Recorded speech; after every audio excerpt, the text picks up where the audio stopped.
Welcome to the Salmon Runs YouTube. Enjoy the video. You start by verifying basics that often solve the problem fast. First, check that the computer and switch or router have power and that the Ethernet LED shows activity. That tells you the physical link state.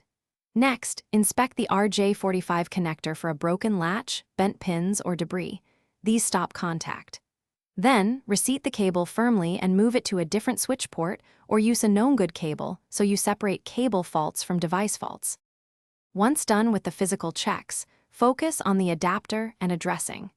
You should open Device Manager or Network Settings and confirm the NIC is enabled. Disable then enable it to reset the link. Run ipconfig or ifconfig to see whether you have an IP from DHCP or a correct static address, because misconfiguration shows as unplugged in some OSes. Also plug the same cable into a different laptop or phone adapter. You finish by eliminating remaining hardware and configuration causes. Replace the cable with a new Cat5e/6 lead, and if you have one, test using a USB to Ethernet adapter to bypass the internal NIC. That confirms whether the onboard card failed.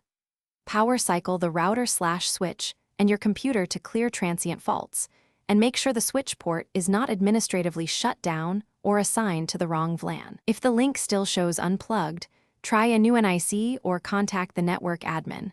Often the port is disabled at the switch.